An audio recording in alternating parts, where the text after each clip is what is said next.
You're watching the award-winning GHS-TV, a nationally recognized student television station.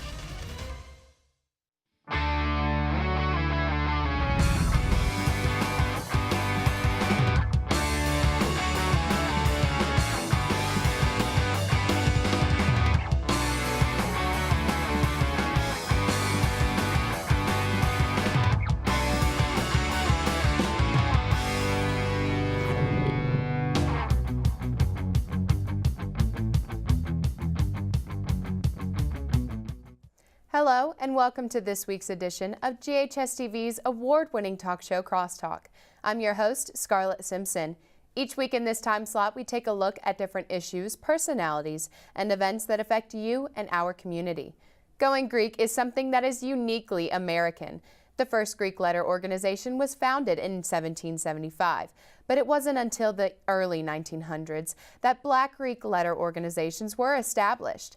Today, in honor of Black History Month, we'll take a closer look at some of Memphis's Black Greek alumni groups and discuss the history of these organizations and what they are doing to improve this Memphis community.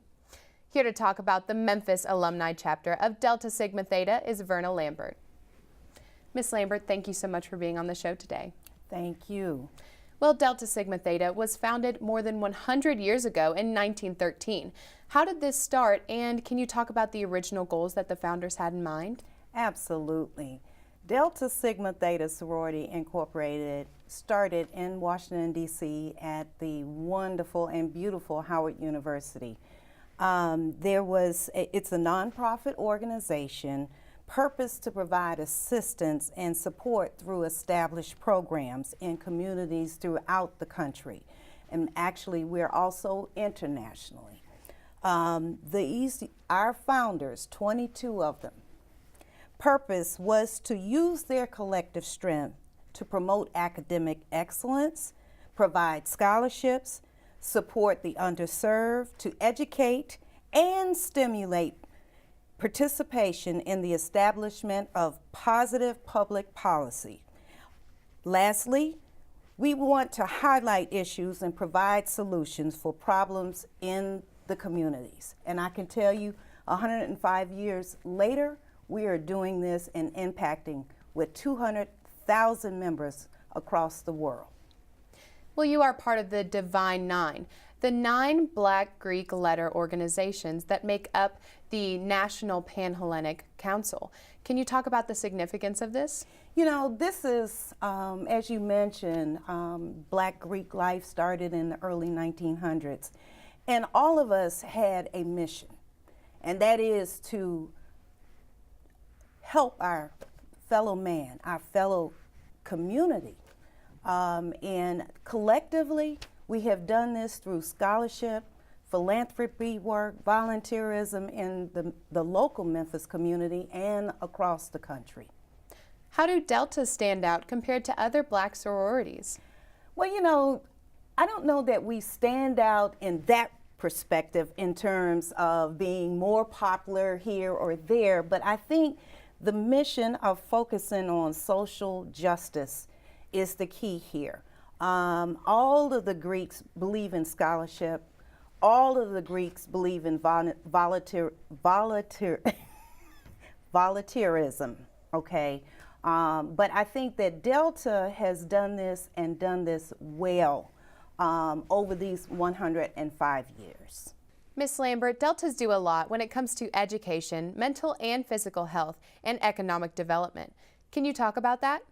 Absolutely. So Delta has a 5-point thrust system, and those are the areas that we focus on in economic development, educational development, international development and awareness, physical and mental health, as well as political awareness and involvement.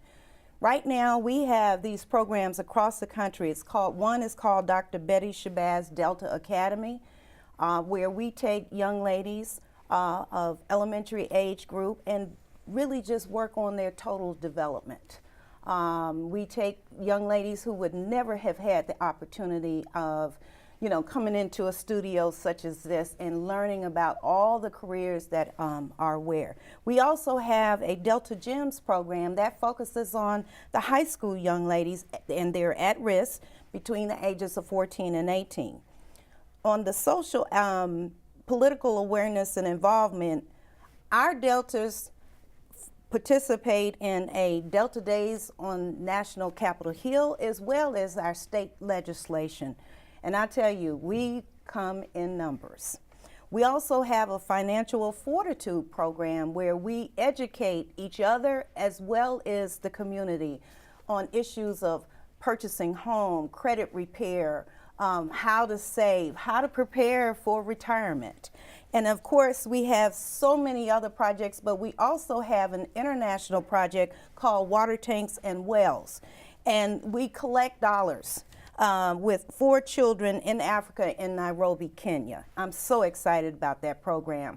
And then within our local chapter, we have raised dollars to help other women in Africa with their entrepreneurship needs. So we're real excited, and we have won international awards for that. Well, you mentioned many programs specifically for girls in the Memphis community. Yes. Can you also talk about your scholarship pageant? Yes. Each year we focus with children in elementary school. So this year we call it Jewel Court. We take them through a 12-week series of leadership development, fundraising aspects, and then at the end, it's a culminating event where they are presented, and this process will help them raise dollars towards our scholarship. On the off-cycle year, we focus on our high school seniors. We have been so successful in raising scholarship money to the tune of $15,000 just from that program alone.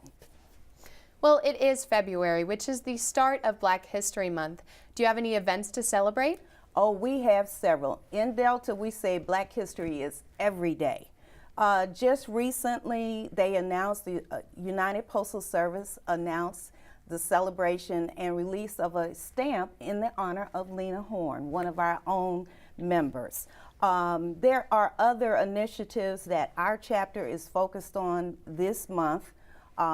With the oratorical contest. We also have the Jewel Courts have some events. We will be preparing for our Embody program coming up. We'll talk about that later. Well, you did mention your oratorical contest. What makes this event successful year after year? I think the fact that we give young people the opportunity and exposure to learn how to speak in public, to become self-confident. And we offer clinics prior to the actual contest. And last year, I was just amazed at the diversity of students that have come forth and participate in our programs. I mean, from ages 5 to age 15, they were just fabulous.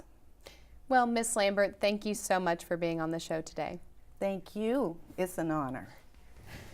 If you would like to know more about Delta Sigma Theta, you can go to their website, memphisalumnidst.org, or check them out on Facebook at Memphis DST.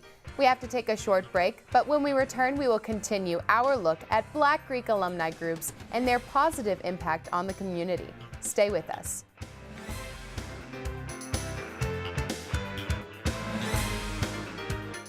It's the one time of year when the bargains come to you. Germantown High School Television's Auction 2018, right here on GHS-TV.org. Bid on great items like theater tickets, restaurant gift certificates, artist prints, and much more. Online bidding begins April 14th, and be sure to tune into the live broadcast hosted by members of the community, alumni, and students. Saturday, April 28th from 2 to 5 p.m. on GHS-TV.org. All proceeds benefit GHS-TV, a nationally recognized student TV station. Bid online and don't miss your chance to win. Hello and welcome to Cable Quiz, the academic. Do you know how incredible it is to work at a TV station in high school. GHS-TV is a student-run television station. There's so many things you can do here at GHS-TV. You can be in front or behind the camera or both. You have that opportunity. There are no limits. We have sports and we have news and we have entertainment. So the students here get a well-rounded view of what it's like to be in the TV field. It's my life. It's what I want to do. From all of us here at GHS-TV, thanks for starting your morning with us. For more information about the Kappa program, visit ghskappa.com or call 755-7775. You're watching the award-winning GHS-TV, a nationally recognized student television station. Hello and welcome back to Crosstalk. Today we are talking with some of Memphis's Black Greek alumni chapters. Founded in 1911, Omega Psi Phi fraternity's motto is, "Friendship is essential to the soul." Here to talk about how the fraternity promotes that throughout the community is Glenn Sessoms, Social Action Chairman of Epsilon Phi Alumni Chapter. Mr. Sessoms, thank you so much for being on the show today. Thank you for having me. Well, Omega Psi Phi was founded in 1911. What were the original goals that the founders had in mind when starting the fraternity? Well, our founding fathers decided that we need to have a way of helping men to grow and to serve the community. Our four cardinal principles are manhood, scholarship, perseverance, and uplift.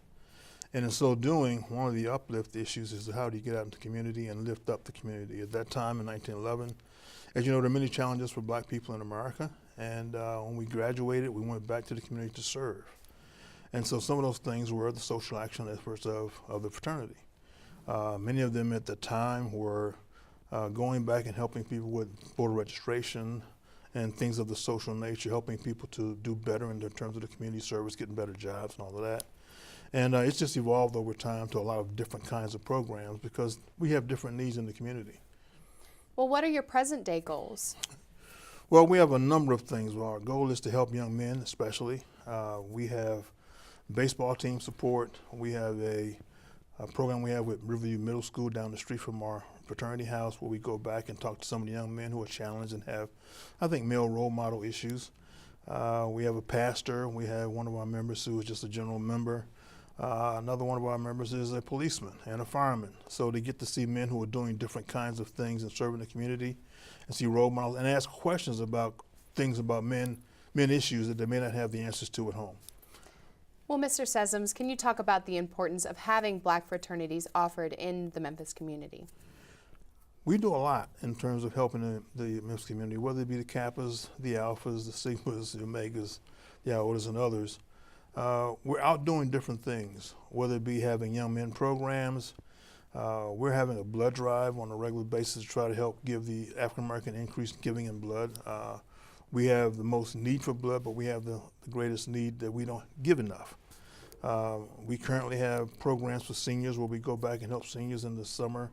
We have a fan-a-thon where we kind of go to Walmart over here off of in Hickory Hill and assist in getting people in the community to give us money or give us fans, and we give those to seniors who are in need because right now, you know, in the summertime there's a very heat problem in Memphis and people lose their electricity, and we help get electricity turned on, also get fans going because fans are cheaper than having the air conditioning going. In many cases, in the summer and the fall, we do a Thanksgiving basket program, a Christmas basket delivery program. So there are lots of different things that we do to help people in all different kinds of areas in the city. Omega Psi Phi Inc. was the first international fraternal organization to be founded on the campus of a historically black college. Correct. Can you talk about the importance of that, especially in the time period? Well, we had a great debate with the Howard University president at that time. We thought it was important that we have a black fraternity founded on a historically black campus. And after some great debate, it was allowed. We had a number of young men who I think had great ideas about how we could improve the community. And starting at a historically black college was a big deal. And when we were allowed to do it, we had 4 men who were our founding fathers, and they got it done. And then we had lines that came after that who, you know, their job was to go seek out men who had the same ideals, the same goals, the same objectives. And they were brilliant men. And in so doing, They found other men who came behind them who also joined in the same ideals about what they were going to do in the community, and also in their whatever their professions were. And you know, my father years later became an Omega, and then I became an Omega also. And I do hope my sons will do the same at some point in time in the future too. So it became a place where you can learn how to be a constructive citizen in the community, to do a good job, to serve the community, to have a great career, and I think be challenged by whatever happened to you in life, that you will be able to overcome it and be successful. Well, Mr. Sessoms, can you talk about the cardinal principles that Omegas go by? Well, manhood, scholarship, perseverance, and uplift I mentioned early. Manhood, being a man, being taking care of your responsibilities, taking care of your family, being a good citizen, being a role model in the community, making sure that people see you doing things that men should be doing. Perseverance. Life's gonna be tough, and you've got to, in some cases, overcome whatever those things are, those challenges. And you know, there's always good times and bad times, and as you grow through life, a college challenge is different than a marital challenge, different than having children challenges, different than, you know, work challenges. And we've got to learn that we've got to persevere through those endeavors and make sure we get to some levels of success. Uplift. Our job is being, you know, for the most part, we're going to be successful black men coming through college. And our job is to go back and help those who are not quite as successful as we are, to show them that there are other ways to do things, that are other challenges, and a way they can find a way to view life and to make a difference in life. Our job is to, as we succeed, to pull others forward, to give others jobs, to help them succeed in whatever challenges they see, and even to help them go back and see life differently. In many cases, folks don't know how good they could have it if they chose to do some different things. And so those are the ways I think that we, through those cardinal principles, the last one being scholarship. The key to success, especially in the 1911 when we started our fraternity, and even today, is scholarship. Education is key to anybody trying to do better. And whether it be going from a high school job to a college position or a technical job, the more education you have, the more money you make, the greater your chance of being successful, and the more you show people that you can learn and achieve. And I think those are the things that we do in terms of our 4 cardinal principles that allow people to see through our, you know, what we live our lives to do, to see that you can do different and do better. Well, Mr. Sessoms, thank you so much for being on the show today. Well, thank you for having me. If you would like to hear more information on the Epsilon Phi chapter of Omega Psi Phi, check it out on their website at epsilonphichapter.com. We have to take another short break, but when we return, we will wrap up our discussion on Black Greek alumni groups with Zeta Phi Beta. Please stay with us. It's the one time of year when the bargains come to you. Germantown High School Television's Auction 2018, right here on GHS-TV.org. Bid on great items like theater tickets, restaurant gift certificates, artist prints, and much more. Online bidding begins April 14th, and be sure to tune into the live broadcast hosted by members of the community, alumni, and students. Saturday, April 28th from 2 to 5 p.m. on GHS-TV.org. All proceeds benefit GHS-TV, a nationally recognized student TV station. Bid online and don't miss your chance to win. In a home fire, can your family safely escape in just 2 minutes? It's important to know because more lives are lost every year to home fires than all major disasters combined. You can change that with 2 simple steps. Step 1, practice your 2-minute drill. And step 2, test your smoke alarms monthly. Don't let a home fire devastate your family. The American Red Cross wants to keep you, your family, and community safe. Learn more and get the tools you need at redcross.org. You're watching the award-winning GHS-TV, a nationally recognized student television station. Hello and welcome back to Crosstalk. I'm Scarlett Simpson. Throughout the show, we have talked with Black Greek alumni groups and discussed their impact on the Memphis community. We are excited to welcome our final guest to the show, Ebony Lemons, the Youth Auxiliary Advisor for Zeta Phi Beta. Ms. Lemons, thank you so much for being on the show today. Thank you for inviting me. Well, Zeta Phi Beta was founded in 1920. How did it get started? Well, Zeta Phi Beta Sorority Incorporated was founded actually with the help of our brother organization, Phi Beta Sigma Fraternity Incorporated. And there were 2 young men on the campus of Howard University who felt the need for another Black Greek letter sorority. And so our 5 founders, which we refer to as our 5 pearls, started the organization under the simple belief that sorority elitism and socializing shouldn't overshadow the mission of progressive organizations, which is to address societal ills, mores, prejudices, and other concerns of the day. Well, your organization does wonderful things for the community, from helping the elderly to those who aren't even born yet. Can you talk about that? Yes, one of our initiatives that we actually have going on right now is the Stork's Nest. And Stork's Nest is a national initiative that we have, but each chapter in every city has its own Stork's Nest. And pretty much what we do is provide resources and classes for young women who might not be in the best condition as far as economically or financially. So we pretty much help them with ways to take care of their unborn children. So these young ladies are, with child. So we have different classes, different programs to get them involved in so that they can have a successful birth. Well, Ms. Lemons, you also have auxiliary groups. Yes. What do they do? Okay, well, firstly, I would like to say that I am a proud youth advisor. This is my first year advising our high school auxiliary. Zeta Phi Beta Sorority Incorporated is the first Black Greek letter organization to have auxiliary groups. We have 4, actually. We have the Zeta Amici, which are young women who might not have been afforded the opportunity to attend college, but still want that sorority aspect and giving back to the community. We have our Pearlettes, which are ages 4 through 8. We have the Amicettes, which are ages 9 through 13. And best of all, the Arcanettes, which are ages 14 through 18. So that's the group that I sponsor, obviously. Well, let's talk about sisterhood. Yes. What are some of the benefits of being in a sorority that many people may not realize? The biggest benefit for me is actually finding myself. Sometimes we get in atmospheres where we really don't know people, and so we're not really self-aware of different things that we might do.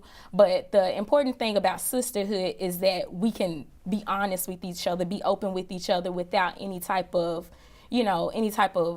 hesitance or backlash or any type of disagreements. We work closely with each other during community service. We work closely with each other in social aspects. So that's something that I'm really proud of. Well, Ms. Lemons, how can someone join Zeta Phi Beta? Is there a process? Yeah, most definitely. So the process of joining Zeta Phi Beta Sorority Incorporated is, first, you either have to be a current undergraduate student at a 4-year institution, or you have to have already received your 4-year bachelor's degree. On the undergraduate level, you should have a minimum nationally of a 2.5 grade point average. You should have a track record of community service, and you also have to get different reference letters from the community level, the service level, as well as the academic level.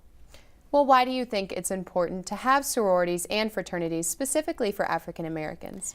It's important because most of the colleges and universities in the United States are predominantly white. And sometimes coming from, especially a place like Memphis that's predominantly Black, it can be somewhat of a culture shock to be around, different people. So when you join an organization like Zeta Phi Beta or another Black Greek letter organization, it kind of brings that community aspect back to you while you're still interacting and learning different things from other cultures. In 2 years, Zeta Phi Beta will celebrate its centennial founding. Do you know if plans are already in the works? Our centennial is taking place in 2020, so we use that year to say that we're going to create a new vision, or we're continuing our vision of blazing new paths. Our centennial celebration will take place actually in Washington, D.C., which is where we were founded, and I think that it'll take place in the summertime in July, so we're all excited about that. Well, you have a fun event planned on Saturday the 17th. Mm-hmm. It's called Afternoon Delight. Can you talk about that? Yes, and Afternoon Delight is a program that has been started by our current president, Stacy Smith, about 2 years ago, and this is something that we're trying to create biannually. So 2 years ago was the first one, and then this year is our second one. And the Afternoon Delight is a program that's a tea, like an afternoon tea that we take time to commemorate, or not necessarily commemorate, but rather honor those in the Memphis community who have done great things. And this year we're honoring the youth, so we're giving out awards to middle schoolers and high schoolers as well. We are having a fashion show as well as different giveaways for big prizes. Well, Ms. Lemons, in 1948, Zeta Phi Beta was the first Greek letter organization to charter a chapter in Africa. What does this mean? Yes, I'm surprised that you know that. I'm glad that you've done your research, which is something that Zeta Phi Beta does value, is researching and knowing things before you step into it. So in 1948, like you said, we chartered our first graduate and undergraduate chapter in Monrovia, Liberia, and that was a big thing for us because there are areas in across the world that Zeta Phi Beta can bring our own impact to, bring our own culture and ways to, and as well as bring those back to us in the States. What goals does Alpha Eta Zeta have in mind for the future? Some of the goals that we have in mind for the future that I can personally speak on is the youth. Our youth program is somewhat small right now. We have about 30 in all, consisting of our elementary, middle school, and high schoolers, and we're looking to expand that right now. I'm a big advocate for mentorship. I've done Big Brothers, Big Sisters. I've done other initiatives such as that, and being able to touch young ladies personally is a big thing for our chapter. We actually will be taking in some new members of our auxiliaries in April. And to find out more information about our auxiliaries, you can find us at ahzarcanets@gmail.com. That's for the high school group. And Arcanets is spelled ahzarchonettes@gmail.com. Well, Ms. Lemons, thank you so much for being on the show today. Thank you. To get more information on Zeta Phi Beta, check out their website at thememphiszetas.com. We would like to thank all of our guests for coming on the show today and sharing all the good things Black Greek alumni groups do for the Memphis community. Remember, Crosstalk can be seen each week at 9:30 a.m. and 7 p.m. on Mondays and Thursdays, Tuesdays and Thursdays at 2 a.m. and 12 p.m. and 7 p.m. on Sundays. For more information on our programming, please check us out on the web at GHS-TV.org, where we are streaming live 24 hours a day. You can also check us out on Facebook and Twitter. I'm Scarlett Simpson. From all of us at GHS-TV, thank you for watching Crosstalk, and I hope to see you again.